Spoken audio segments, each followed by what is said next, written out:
ಬಂದಾಗ ಸಪೋರ್ಟ್ಗೆ ಅಥವಾ as a guest ಅದನ್ನೇ ರಿಪೀಟ್ ಮಾಡ್ತೀನಿ ನಾನು. ನಿಮ್ಮ ಸಾಥ್ ಎಷ್ಟು ಒಳ್ಳೆ ಬ್ಲೆಸ್ಸಿಂಗ್ ಸಿಗುತ್ತೆ, ಎಷ್ಟು ಸಪೋರ್ಟ್ ಸಿಗುತ್ತೆ ಅಂತ.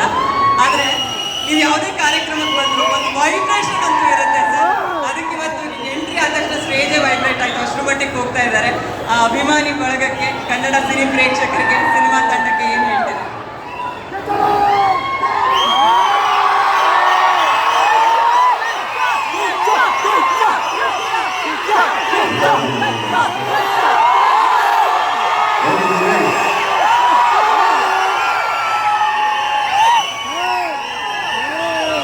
ಅಲ್ಲಿ ಕೆಳಗಡೆ ಕೂತಿರ್ಬೇಕಾದ್ರೆ ಚೆನ್ನಾಗಿ ಕೇಳಿಸುತ್ತೆ, ಇಲ್ಲಿ ಹೇಳಿದ ಅರ್ಥ ನನಗೆ ಕೇಳಿಸ್ಲಿಲ್ಲ.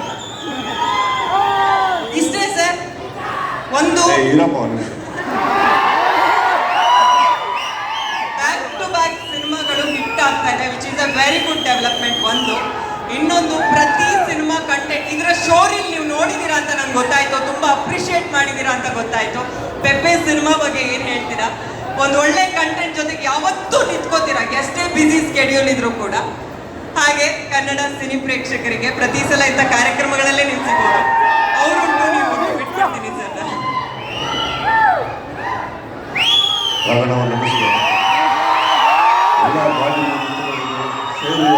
ನಮಸ್ಕಾರ.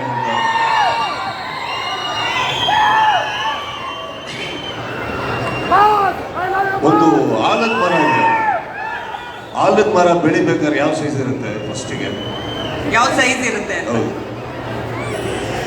ಒಂದು ಸಣ್ಣ ಇಷ್ಟು ಸಸಿ. ಹೌದು, ಕರೆಕ್ಟ್. ಅದಾದ್ಮೇಲೆ ದೊಡ್ಡದಾಗುತ್ತೆ, ದೊಡ್ಡದಾಗ್ತಾ ಆಗ್ತಾ ಆಗ್ತಾ ಎಷ್ಟು ದೊಡ್ಡದಾಗ್ತದೆ ಆಲದ ಮರ? ಎಷ್ಟೋ ಜನರಿಗೆ, ಎಷ್ಟೋ ಪ್ರಾಣಿ ಪಕ್ಷಿಗಳಿಗೆ ಅದೆಲ್ಲ ಆಗೋಷ್ಟು. ಅಲ್ಲ, ಫಿಲಾಸಫಿ ಬೇಡ. ಸುದೀಪ್ ಸರ್ ಕ್ವೆಶ್ಚನ್ ಕೇಳಿದಾಗ ಕರೆಕ್ಟ್ ಆಗಿ ಆಲದ ಮರ ಎಷ್ಟು ದೊಡ್ಡದಾಗುತ್ತೆ? ತುಂಬಾ ದೊಡ್ಡದಾಗುತ್ತೆ. ಓಕೆ, ಆಲದ ಮರ ದೊಡ್ಡದಾದ್ಮೇಲೆ ಸೀಸನ್ಸ್ ಚೇಂಜ್ ಆಗುತ್ತೆ.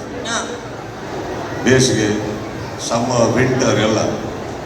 ಈಗ ಸಮ್ಮರ್ ಬಂದಾಗ ಏನಾಗುತ್ತೆ ಆಲದ ಮರಕ್ಕೆ?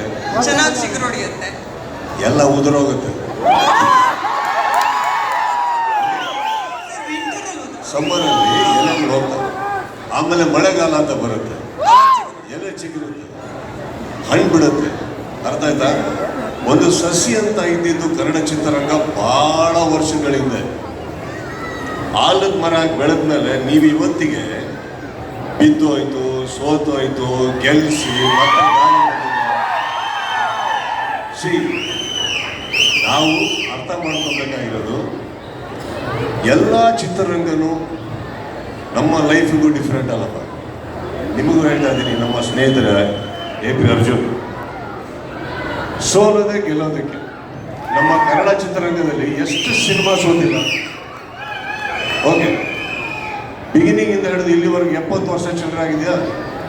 ಎಷ್ಟು ಸಿನಿಮಾ ಸೋತಿದೆ?